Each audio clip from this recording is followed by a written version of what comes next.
So hello 10th standard, welcome to the Crystal Concept and this is Shubham. और आज इस session के अंदर हम लोग बात करने वाले हैं सेमेस्टर 1 एग्जाम जो भी आपका आने वाला है या कुछ दिनों के बाद ही आने वाला है, जिसका साइंस 2 का कंप्लीट क्वेश्चंस पेपर डिस्कस करेंगे। ये होने वाला है आपके स्कूल में होने वाले सेमेस्टर 1 एग्जाम्स के क्वेश्चंस पेपर के लिए प्रैक्टिस सेशन। तो इस सेशन के अंदर हम एक क्वेश्चन पेपर डिस्कस करेंगे और इसी क्वेश्चंस पेपर के साथ में जो भी इंपॉर्टेंट क्वेश्चंस होंगे वो मैं आपके साथ में डिस्कस करने की कोशिश करूंगा, ठीक है ना। तो let's begin with this session without wasting time और विदाउट एनी डिस्टर्बेंस। तो यहाँ पे शुरू करते हैं सेशन के बारे में। सबसे पहला क्वेश्चन, पहले क्वेश्चन पेपर का एक लुक को ले लो। ये क्वेश्चन पेपर हम डिस्कस करने वाले, ठीक है ना। ये पूरा क्वेश्चन पेपर आपने अच्छे से देख लिया होगा, ठीक है। तो ये पूरा क्वेश्चन पेपर के सॉल्यूशन भी हम डिस्कस करेंगे, ओके। तो लेट्स बिगिन। तो सबसे पहला सवाल आपके सामने ये रहा कि information about protein synthesis store in the dash. Protein synthesis की इंफॉर्मेशन किसके अंदर स्टोर होती है, और नीचे आपको दिख रहा होगा कमेंट योर आंसर। तो जो भी आपका आंसर है फटाफट कमेंट करो। कर लिया? वीडियो को पॉज करो। कर लिया पॉज? वीडियो को पॉज करने के बाद आप बहुत लोगों ने, बहुत सारे स्टूडेंट्स ने इसका आंसर किया और परफेक्ट आंसर दिया है। इसका आंसर हो जाएगा डीएनए। जो भी बॉडी के अंदर प्रोटीन बनता है, कौन से टाइप का प्रोटीन बनता है, वो डीएनए के जीन्स के अंदर स्टोर होता है और उस इंफॉर्मेशन को एमआरएनए डीएनए से चुरा के राइबोसोम्स के डिफरेंट टाइप्स ऑफ आरआरएनए के मदद से, क्या डिफरेंट टाइप्स ऑफ आरएनए के मदद से प्रोटीन सिंथेसिस होती है, बराबर कि नहीं। तो यहाँ पे हमारा आंसर हो जाएगा डीएनए और बहुत सारे स्टूडेंट ने सही दिया था आंसर, और जिन्होंने अब तक नहीं दिया वो भी कमेंट कर लो डीएनए। जल्दी करो। कर लिया? Let's move towards the next questions.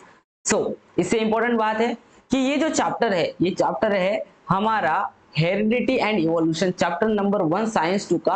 और इस चैप्टर का हमने वन शॉट आईएमपी अपलोड करके रखा, आपको साइड में दिख रहा होगा one shot IMP.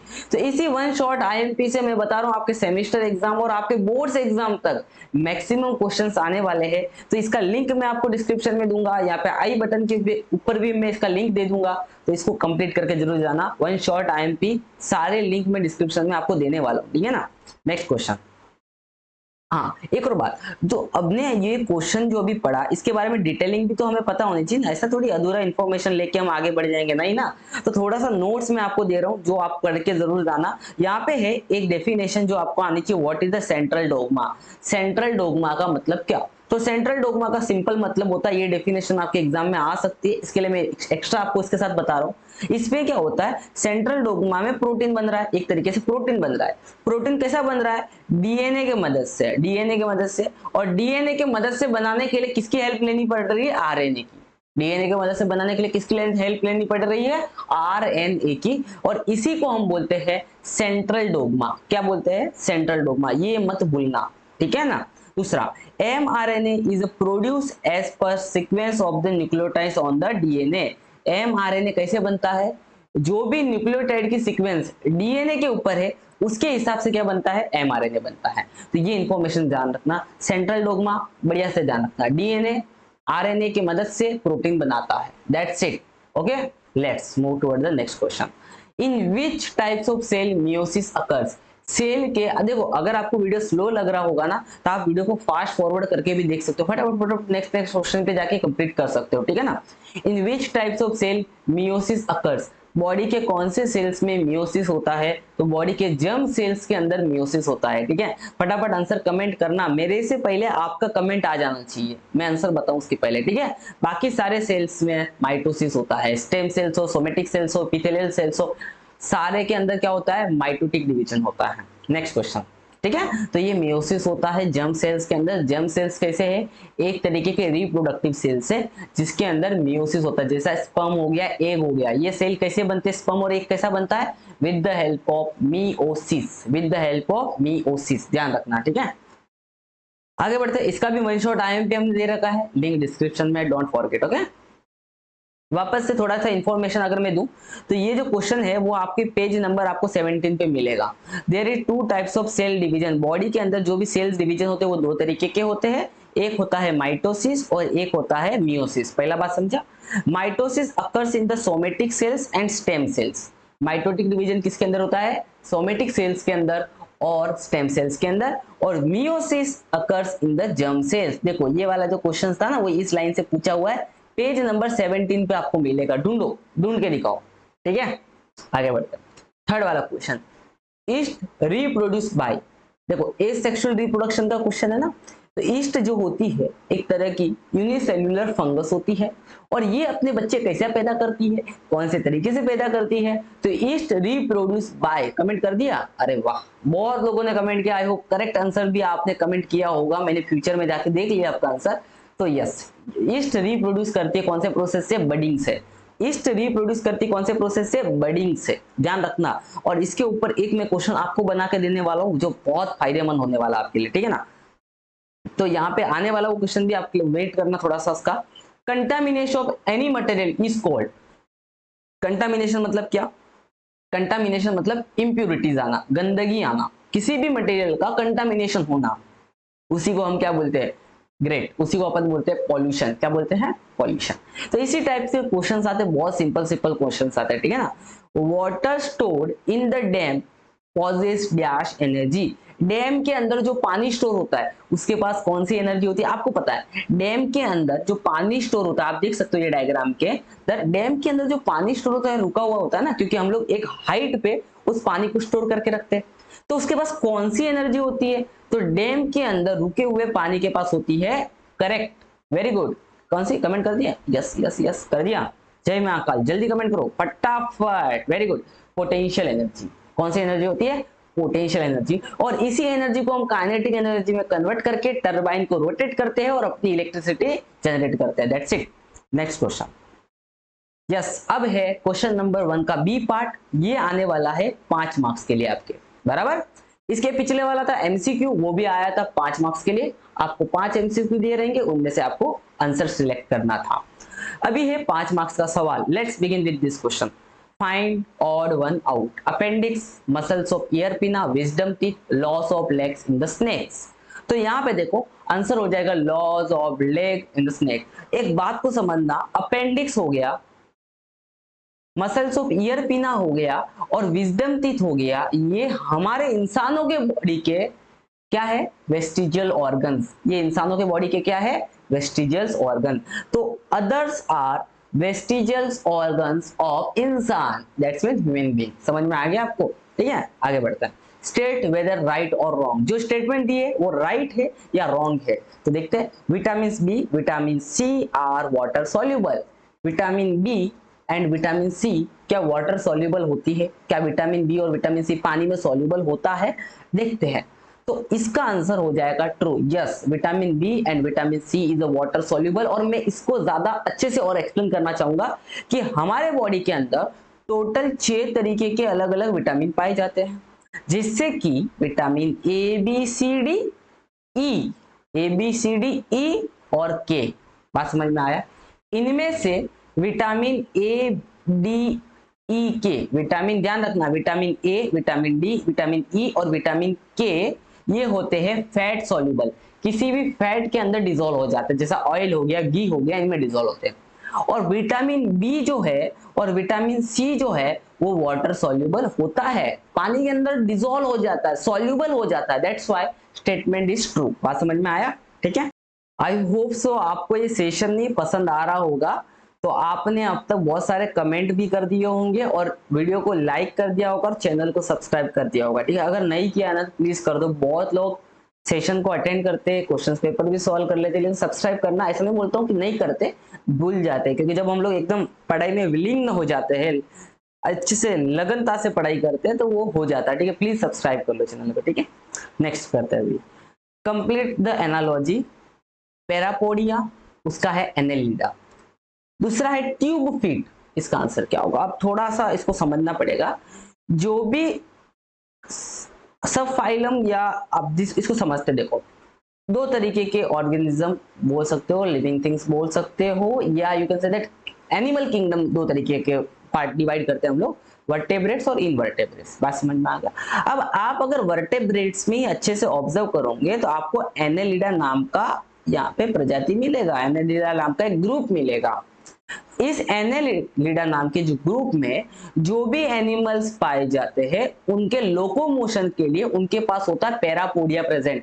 Parapodia just like आप बोल सकते हो उनके पैर होते हैं, जिससे वो क्या करते हैं, मूवमेंट करते हैं, लोकोमोशन करते हैं, एक जगह से दूसरी जगह जा पाते हैं। उसी तरीके से तो पैरापोडिया प्रेजेंट होता है एनेलिडा वाले ग्रुप के अंदर। तो ट्यूब फीट किसके अंदर प्रेजेंट होगा, ट्यूब फीट किसके अंदर प्रेजेंट होता है, तो मैं बता देता हूं। ट्यूब फीट प्रेजेंट होता है इकाइनोडर्मेटा के अंदर। ट्यूब फीट किसके अंदर प्रेजेंट होता है, इकाइनोडर्मेटा। और इसी ट्यूब फीट के मदद से इकाइनोडर्मेटा के ग्रुप में आने वाले एनिमल्स मूवमेंट कर पाते हैं। क्या कर पाते हैं, मूवमेंट कर पाते हैं। तो इसका आंसर हो जाएगा इकाइनोडर्मेटा। ओके, आगे बढ़ते हैं। मैच द फॉलोइंग है नेचुरल गैस। तो नेचुरल गैस कौन सी है, जो नेचर से मिलती है, तो वो हो जाएगा हमारा एक तरीके से फॉसिल फ्यूल के फॉर्म में। नेचुरल गैस क्या हो जाएगी, फॉसिल फ्यूल हमारे लिए। फॉसिल मतलब जमीन से मिलने वाले अवशोषण से बनने वाली फ्यूल गैस, ठीक है। ये है मैच द फॉलोइंग। इस मैच द फॉलोइंग का आंसर ढूंढने के लिए आप अपने टेक्स्ट बुक के पेज नंबर 23 और 24 का अच्छे से इस्तेमाल कर सकते हो। और अगर ये मैच द फॉलोइंग का आंसर आप सही कर लेते हो तो एग्जाम में एक हाथ तो क्वेश्चन यहाँ से आएगा in the form of filling the blanks in the form of match the following. तो यहाँ पे है एसेक्सुअल टाइप के रिप्रोडक्शन होने वाला तरीका, और यहाँ पे एग्जांपल्स दे रखे हैं। तो जैसा है बाइनरी फिजन, बाइनरी फिजन किसके अंदर होता है, बाइनरी फिजन किसके अंदर होता है, तो बाइनरी फिजन इनमें से जिसके अंदर भी होता है उस आंसर को आप लोग टिक कर सकते हो। बात समझ में आया क्या। जैसा मल्टीपल फिजन किसके अंदर होता है, जैसा मैं आपको बताता हूँ, जैसा मल्टीपल 2 पे है, मल्टीपल फिजन होता है अमीबा के अंदर जब कंडीशन एडवर्स हो, तो आंसर हो जाएगा। तो यहाँ पे मैंने क्या बोला, 2 का आंसर क्या हो गया, सी हो गया, बराबर ना। उसी तरीके से 1 का क्या आंसर है, उसी तरीके से 3 का क्या आंसर है, इसका आंसर आप कमेंट करके मुझे बताओ। मान लो 1 का आंसर ई है, मे भी गलत भी सही भी, तो मैं ऐसे लिख रहा हूँ, तो मैं लिख दूंगा 1 और पीछे लिख दूंगा ई, तो मैं समझ जाऊंगा 1 का आंसर क्या होगा, ई। इस तरीके से आप अपने आंसर को कमेंट करके बताना है। मैंने यहाँ पे आपको बता भी दिया किस तरीके से कमेंट करना है। ओके, लेट्स सी कितने लोग इसका आंसर कमेंट कर पाते हैं। मैंने पेज नंबर भी आपको बता दिया, 23, 24। Okay, let's move forward. 2 primary consumers, आपको 2 प्राइमरी कंज्यूमर्स के नाम बताने। एक तो हो गया डियर, एक हो गया गोट, बकरी हो गए, एक और लिख देते शिप। प्राइमरी कंज्यूमर मतलब जो ग्रास वगैरह पे डायरेक्ट डिपेंड करते हैं, ठीक है ना। अब आता है क्वेश्चन नंबर 2 का एक 4 मार्क्स का क्वेश्चन। आपको 3 क्वेश्चन में से कोई भी 2 सॉल्व करने होंगे। Microbials enzymes are used instead of chemical catalyst. Microbials enzyme का हम इस्तेमाल करते हैं केमिकल कैटालिस्ट के सिवा। क्यों, ऐसा क्या है ऐसी माइक्रोबियल एंजाइम में खासियत जो हम लोग इस्तेमाल कर रहे हैं बिना केमिकल कैटालिस्ट का इस्तेमाल किए, क्या है उनमें ऐसी खासियत। तो लेट्स सी, जब हम माइक्रोबियल एंजाइम्स का इस्तेमाल करते हैं, माइक्रोबियल एंजाइम मतलब क्या है कि किसी लिविंग थिंग से हम लोग एंजाइम्स बना रहे हैं, कोई केमिकल प्रोसेस यहाँ पे इन्वॉल्व नहीं है, बराबर ना। तो यहाँ पे क्या होता है, lesser by product are form in case of microbial enzymes, which means the cost of the purification is minimized। अब क्या होता है ना, जब भी हम कोई कैटालिस्ट बनाते हैं तो उसके साथ में बहुत सारे बाई प्रोडक्ट बनते हैं। बाई प्रोडक्ट मतलब ऐसी चीजें जिसकी हमें जरूरत नहीं है। मान लो कि आपको ए नाम के केमिकल की जरूरत है, लेकिन उसके साथ में बी और सी की जरूरत नहीं है, बट अगर वो बी और सी भी बना है तो ए में से बी और सी को सेपरेट करना पड़ेगा। और इस सेपरेट करने के लिए कंपनी को, फैक्ट्रीज को बहुत सारा खर्चा करना पड़ता है। इसीलिए माइक्रोबियल एंजाइम्स में ये बाय प्रोडक्ट बहुत कम बनते हैं, तो प्यूरिफिकेशंस के लिए ज्यादा खर्चा नहीं करना पड़ता। पहला पॉइंट समझा। दूसरा point, microbial enzymes can functions at the low temperature pH and pressure, thus saving the energy। Microbial enzymes low temperature पे भी काम करते हैं, उनको ज्यादा हाई टेम्परेचर की जरूरत नहीं पड़ती है, उससे हमारी एनर्जी सेव हो जाती है, ठीक है। आगे की बात करेंगे, enzymes which are used in this process can be reused as they do not decompose. अब माइक्रोबियल एंजाइम तो माइक्रोब्स से बनते हैं, तो माइक्रोब्स क्या नहीं होते, माइक्रोब्स यहाँ पे मर नहीं जाते। इस प्रोसेस के दौरान माइक्रोब्स क्या नहीं होते, मरते नहीं, वो जिंदा रहते, वो अपना काम बार बार करते रहते। तो हम सेम माइक्रोब्स को बार बार इस्तेमाल करते अपने माइक्रोबियल एंजाइम्स बना सकते हैं, ठीक है ना। तो ये सिंपल्स हो गया, तो ये हमारा आंसर हो गया। That's why we use microbial enzymes instead of chemical catalyst. Okay, next, all vertebrates are chordates but all chordates are not vertebrates। समझते इस बात को। अब एक बात समझना पड़ेगा, कॉर्डेट्स के अंदर वर्टेब्रेट्स आते हैं। कॉर्डेट्स के अंदर क्या आते हैं? वर्टेब्रेट्स आते हैं। तो कॉर्डेट का बच्चा वर्टेब्रेट हुआ तो मैं बोलूंगा सारे वर्टेब्रेट तो कॉर्डेट है, बट सारे कॉर्डेट वर्टेब्रेट्स कैसे हो सकते हैं? क्योंकि कॉर्डेट्स के अंदर और भी तो अलग अलग ग्रुप आएंगे ना। बात समझ में आ रहा? सिंपल सा आंसर तो मैंने आपको बता दिया, लेकिन अभी समझते हैं। वर्टेब्रेट्स हेड नोटोकोड, वर्टेब्रेट्स के पास होता है नोटोकोड। नोटोकोड का मतलब आप समझ सकते हो कि अपने पीठ में या जो पीछे बैकबोन होता है वही हमारे लिए एक बार नोटोकोड है। वर्टेब्रेट्स है notochord at the some point in their embryonic development. Vertebrates के पास नोटोकोड होता है जब उनका कौन सा डेवलपमेंट हो रहा होता है? एम्ब्रियोनिक। एम्ब्रियोनिक डेवलपमेंट जब वो माँ के पेट में है, एम्ब्रियोनिक डेवलपमेंट हो रहा है, तब उनके पास नोटोकोड होता है। इस बात को समझना। एक और बात समझना कि जितने भी कॉर्डेट्स के अंदर आते हैं, जितने भी एनिमल्स कॉर्डेट्स वाले ग्रुप के अंदर आते हैं, उनके पास नोटोकोड प्रेजेंट होता है। नोटोकोड क्या करता है? बॉडी को सपोर्ट करता है पीछे से। तो सारे कॉर्डेट्स के पास नोटोकोड प्रेजेंट होता है। यहां तक समझ में आया? कब? एम्ब्रियोनिक डेवलपमेंट के समय, यहां तक था। But it is typically replace by the complex structure is called vertebral column. But ये नोटोकोड किसमें कन्वर्ट हो जाता है? वर्टेब्रल कॉलम के अंदर। वर्टेब्रल कॉलम के अंदर। लेकिन एक बात ध्यान रखना, ये नोटोकोड वर्टेबल कॉलम के अंदर कन्वर्ट होता है, बट ये सिर्फ किसमें कन्वर्ट होता है? ये सिर्फ कन्वर्ट होता है वर्टेब्रेट्स के अंदर।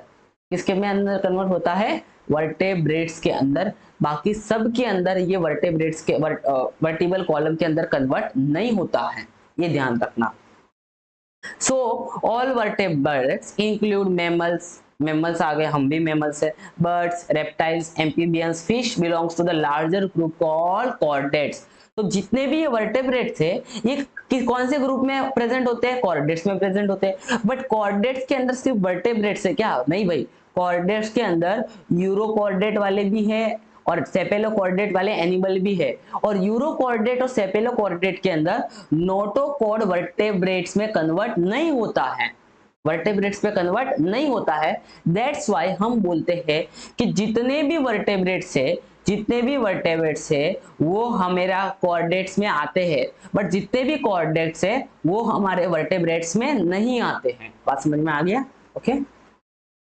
Hydroelectric energy, solar energy and wind energy are called renewable energy. Renewable energy मतलब क्या? कि ये कभी खत्म होने वाली एनर्जी नहीं है, इसको वापस हम क्रिएट कर सकते हैं। हवा कभी बंद नहीं होगी, सूरज से आने वाली धूप अर्थ पे कभी कम नहीं होगी। बात समझ में आया? तो that's why we called it renewable energy. और इसका आंसर मैंने बहुत सिंपल भाषा में नीचे दे रखा है, आप इसको पढ़ोगे ना तो भी आपको समझ जाएगा। ठीक है ना? आगे बढ़ते हैं।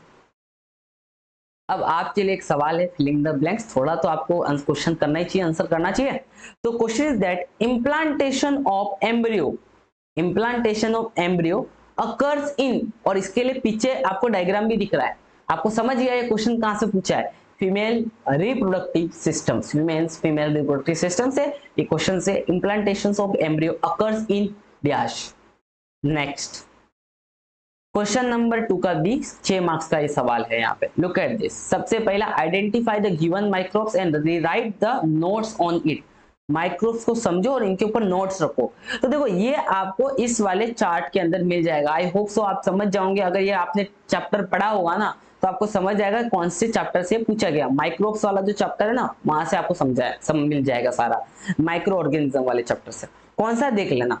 अब देखो यहाँ पे आपको सब दे रखा भाई, जो भी डायग्राम उसको आइडेंटिफाई करना। तो ये वाला किसका डायग्राम है? ये है saccharomyces cerevisiae. This is what? Saccharomyces cerevisiae. अब ये किस में प्रेजेंट होता है? You can see here saccharomyces cerevisiae कौन से फ्रूट के अंदर प्रेजेंट होता है? ग्रेप्स के अंदर। तो आप बोल सकते हो कि this microbes present in the, you can say with the help of this microbe. Actually हम लोग इस माइक्रोब्स का इस्तेमाल करके क्या बना रहे हैं? हम बना रहे हैं वाइन। समझ में आ रहा है? क्या बना रहे हैं? वाइन बना रहे हैं। और इसका फंक्शन क्या है? सैक्रोमाइसिस सेरेवेसिया माइक्रोब का फंक्शन क्या है? Fermentation of the juice. Juice को फर्मेंटेशन करना। फर्मेंटेशन का मतलब सिंपल मतलब है विदाउट ऑक्सीजन उसको क्या करना? फर्मेंटेशन करना। बिना ऑक्सीजन के मदद से उसको कन्वर्ट करना, उसमें प्रोसेस करना। That is what? फर्मेंटेशन। और ये किसमें करते हैं? ये फ्रूट ग्रेप्स के अंदर करते हैं, जिसकी मदद से हम वाइन बना सकते हैं। ठीक है। दूसरा यहाँ पे डायग्राम कौन सा दिया था? आप डायग्राम देखो, दूसरा डायग्राम कुछ आपको ऐसा दिख रहा है, fruits and seeds of the coffee. ऐसा डायग्राम, मतलब ये लैक्टोबैसिली ब्रेविस कौन सा माइक्रोब इसमें इस्तेमाल होता है? Lactobacillus Brevis. इसमें हम क्या बनाते हैं? इसमें हम बनाते हैं कॉफी। क्या बनाते हैं? कॉफी। किसके अंदर यूज करते हैं? ये वाले फ्रूट्स के अंदर इस्तेमाल करते हैं। और इसका रोल क्या है? Separating seeds from the food, seeds को फ्रूट से सेपरेट करना। ठीक है, वो माइक्रो फ्रूट्स को खा जाता होगा, अंदर सिर्फ सीड्स बचता होगा तो सेपरेट हो जाता होगा। ठीक है, ये मेरा सोच है, आप सर्च कर सकते हो। नेक्स्ट क्या पूछा है? नेक्स्ट आपको यहाँ पे दिख रहा होगा लास्ट वाला, दैट इज कोका सीड्स। तो आप ये देख सकते हो किसमें प्रेजेंट है, यहाँ पे लुक एट दिस, ये वाला इधर, ये इसके अंदर कौन से माइक्रोब्स इस्तेमाल करते हैं? कैंडिडा, ये वाले माइक्रोब्स के नाम देख लो। किसके लिए इस्तेमाल करते हैं? कोका नाम का बेवरेज बनाते हैं। Separating seeds from the fruit, इनका भी काम क्या है? फ्रूट को, सीड को फ्रूट से सेपरेट करना, मतलब ऊपर का फ्रूट खा जाते होंगे, अंदर का सीड बच जाता होगा। तो आप इस चार्ट को अच्छे से कर सकते हो। Okay, next identify the given figure and explain. आपको पता है फ्लावर का डायग्राम है ये, ठीक है? तो ये फ्लावर का डायग्राम मैंने थोड़ा साइड में आपको अच्छे से दिखा दिया और इसका आंसर ये पूरा हो जाएगा। फ्लावर क्या है? फ्लावर का सबसे महान काम क्या है? सेक्सुअल रिप्रोडक्शन करवाने में मदद करता है फ्लावर। फ्लावर के पास 4 फ्लोरल वॉल्स होती है, जैसा कि कैलिक्स, करोला, एंड्रोशियम और गाइनोशियम। एंड्रोशियम और गाइनोशियम जो होती है ना, वो इसेंशियल वॉल होती है, मतलब वो एक्चुअल रिप्रोडक्शन में पार्टिसिपेट करती है, बराबर ना? और कैलिक्स और करोला जो है वो एसेसरी वॉल्स है, मतलब वो पार्टिसिपेशन तो नहीं करती है सेक्सुअल रिप्रोडक्शन में, बट वो सेक्सुअल रिप्रोडक्शन को सपोर्ट करती है, बराबर। एंड्रोशियम जो होता है वो मेल वॉल होता है, और गाइनोशियम जो होता है वो फीमेल वॉल होता है। सिर्फ आपको एक्सप्लेन करना स्ट्रक्चर को, आपको बताना नहीं कि कैसे हो रहा है ना, बस आपको क्या बोला है? एक्सप्लेन इट, फिगर को एक्सप्लेन करना है। Ovary present at the basal of the carpel, carpel के बीच में क्या, इधर नीचे क्या प्रेजेंट होता है? ओवरी प्रेजेंट होता है। ओवरी के अंदर क्या होते हैं? ओविल्स होते हैं। और ओविल्स के अंदर क्या होता है? एम्ब्रियो सेक होता है, एम्ब्रियो सेक होता है, ये ध्यान रखना। एम्ब्रियो सेक के अंदर क्या होते हैं? हैप्लॉइड्स एक होते हैं, उसके अंदर होता है हैप्लॉइड्स एक सेल होता है, और एक होता है हैप्लॉइड पोलर सेल। हैप्लॉइड एक cell, haploid polar cell. Pollen grain किस पे प्रेजेंट होते हैं? पोलन ग्रेन पोलन के ऊपर प्रेजेंट होते हैं, वो एंथर पे प्रेजेंट होते हैं, और वो स्टिग्मा तक ट्रांसफर हो जाते हैं। तो ये बेसिक जो था फ्लावर का डिस्क्रिप्शन, उसके स्ट्रक्चर के बारे में आपने अच्छे से बता दिया, ठीक है ना? Next, state any 4 effect of radio active pollution. तो रेडियो एक्टिव पॉल्यूशन के 4 इफेक्ट, कैंसरस अल्सरेशन, आंखों में कुछ इस तरीके से दिखता है, और आपको इसको चेक आउट करूंगी तो ही पता चले, नॉर्मल भी आंखों में ऐसा दिखता है, ज्यादा मोबाइल टीवी वगैरह देख ले तो। Tissues in the body are destroyed, genetic change occurs, vision is adversely affected। ठीक है, तो ये सारे कौन से इफेक्ट है? रेडियो एक्टिव पॉल्यूशन के इफेक्ट है। ओके, आगे बात करेंगे डिफरेंस बिटवीन बटरफ्लाई और बैट। बटरफ्लाई कौन से फाइलम से है? एर्थ्रोपोडा। और बैट कौन से फाइलम, बैट कौन से फाइलम कॉर्डेटा में प्रेजेंट होता है, और कौन से क्लास में आता है बैट? फाइलम कॉर्डेटा के मेमेलिया वाले क्लास में आता है। कौन से क्लास में आता है? मेमेलिया में, वर्टेब्रेट्स के अंदर मेमेलिया के अंदर आता है। देखो, फाइलम है कॉर्डेटा, सब फाइलम होता है वर्टेब्रेट्स, और उस वर्टेब्रेट्स के कौन से क्लास के अंदर आता है? मेमेलिया क्लास के अंदर आता है, ये ध्यान रखना। तो ये बैट के बारे में हम एक्चुअली हम किसका डिफरेंस देख रहे हैं? हम बटरफ्लाई का देख रहे हैं, और हम बैट का डिफरेंस देख रहे हैं। तो बैट मेमेलिया के अंदर आता है। मेमेलिया मतलब हमारे इंसानों की जो हम जिसके अंदर आते हैं उसी के अंदर बैट आता है। ठीक है, क्यों आता समझते हैं। बैट के पास क्या होती है? बैट के पास होती है features of the present of the joint appendages. Joint appendages होते हैं इनके पास, उनको मूवमेंट करना। Their characteristic are present in the memory gland. Bat के पास क्या होता है? मेमोरी ग्लैंड होता है। मेमोरी ग्लैंड मतलब जिससे मिल्क निकलता है, बैट के पास होता है। That's why bats are comes under the class mammalia, बराबर। आगे, it shows the presence of chitinous exoskeleton. इनका जो आउटर बॉडी होता है वो चिटिनियस एक्सोस्केलेटन का बना हुआ होता है। जैसे आपने कभी बैट को, सॉरी, बटरफ्लाई को देखा होगा, चिकना चिकना चमकीला बॉडी होता है। कभी आपने मेंढक को देखा होगा, ठीक है ना। Exoskeleton is the form of the hair and the fur. Exoskeleton कैसा होता है? बाल होता है, हमारे ऊपर भी बाल होते हैं, छोटे छोटे बाल होते हैं। दे आर कोल्ड ब्लडेड, ये कोल्ड ब्लडेड होते हैं। इनका बॉडी का टेम्परेचर क्या होता है? टेम्परेचर बाहर के टेम्परेचर के हिसाब से बदल सकते हैं। दे आर वार्म ब्लडेड, जिनका बॉडी का टेम्परेचर फिक्स होता है, वो बाहर के टेम्परेचर के हिसाब से बदलता नहीं है, उनका बॉडी का टेम्परेचर ऑटोमेटिक एडजस्ट करता है, ठीक है ना। जैसा मैंने बोला कि यहाँ पे हम किसकी बात कर रहे थे? हम बात कर रहे थे बैट की, और हम बात कर रहे थे एक्चुअली बैट किसके अंदर आता है? बैट आता है मेमेलिया के अंदर। यहाँ मेमेलिया नहीं दे रखा है, बराबर। हाँ, ये देखो, ये रहा मेमेलिया। जो सा कैट आती है ना, उसकी के अंदर बैट आता है। कैट भी दूध देती है ना, ठीक है। और हम बात करते थे एथ्रोपोडा, जिसके अंदर हमारा कौन आता था? हमारा बटरफ्लाई आता है। और कौन कौन आता है एथ्रोपोडा के अंदर? इधर नहीं, इधर नहीं, ये सारे आर्थ्रोपोडा के अंदर आते हैं, ठीक है। तो ये आप ध्यान रखना, ठीक है। आगे बात करते हैं, mention any 4 advantages of digestion of the lipids in the body. Lipids के डाइजेशन के बॉडी में क्या क्या फायदे होते हैं। तो जब भी बॉडी में लिपिड्स का डाइजेशन होता है, बॉडी में दो तरह के पदार्थ बनते हैं, एक बनता है फैटी एसिड और एक बनता है alcohol. Fatty acid body absorb करती है फैटी एसिड को और distributed everywhere in the body. अभी देखो, fatty acid different cells produce the such as the themselves example. Fatty acid की मदद से बॉडी के अंदर फॉस्फोलिपिड्स बनता है। क्या बनता है? फॉस्फोलिपिड्स के मॉलिक्यूल बनते हैं और फॉस्फोलिपिड के मॉलिक्यूल का काम होता है बॉडी के सेल्स के ऊपर प्लाज्मा मेम्ब्रेन बनाना। क्या बनाना? प्लाज्मा मेम्ब्रेन बनाना। बहुत इंपॉर्टेंट लाइन है ये, इससे फिलिंग द ब्लैंक्स पूछा जाता है। Phospholipids which is essential for the producing plasma membrane, ध्यान रखना। आगे बात करेंगे, beside fatty acid are used for the production hormones like progesterone, estrogen, testosterone और एल्डोस्टेरोन। ये हार्मोन्स बनाने के लिए भी फैटी एसिड का इस्तेमाल होता है। 1 ग्राम फैटी एसिड को इस्तेमाल करने के बाद we will get 9 kilo calorie energy. हमें कितनी एनर्जी मिलती है? 1 ग्राम फैटी एसिड से 9 किलो कैलोरी एनर्जी मिलती है, ठीक है। तो इस पेपर को इस वाले सेशन में हम पूरा सॉल्व नहीं कर रहे क्योंकि वीडियो बहुत ज्यादा बन जाएगा, बट आई होप ये सेशन आपको पसंद आया है। इसके पार्ट 2 का जो लिंक होगा ना, मैं डिस्क्रिप्शन में और कमेंट सेक्शन में पहले ही लिंक में देने वाला हूँ, लेकिन कब दूंगा? जब इस वाले वीडियो के ऊपर 1K लाइक आएगा। कितना लाइक आएगा? 1K लाइक आएगा और कम से कम इस वीडियो के ऊपर 1000 सब्सक्राइबर हो जाएंगे। तो अपने सारे 10वीं के दोस्तों को, अगर देखो इस वीडियो के ऊपर 10,000 व्यूज भी आते ना और 10,000 में से सिर्फ 1000 स्टूडेंट भी अपने दोस्तों के साथ शेयर करेंगे तो हो जाएगा। आई होप आप देख भी पा रहे हो, सब्सक्राइबर कम है, आप ही बढ़ा सकते हो, आप ही साथ दे सकते हो, तो प्लीज डू इट। इंपॉर्टेंट बात और बताता हूं कि आने वाले सेमेस्टर एग्जाम के लिए और भी बहुत सारे क्वेश्चंस पेपर अपलोडेड है चैनल के ऊपर, जिनका लिंक मैं आपको डिस्क्रिप्शन में दे दूंगा। माना कि ये क्वेश्चंस पेपर पुराने हैं, 1 साल पुराने हैं, बट ध्यान रखना ओल्ड इज गोल्ड।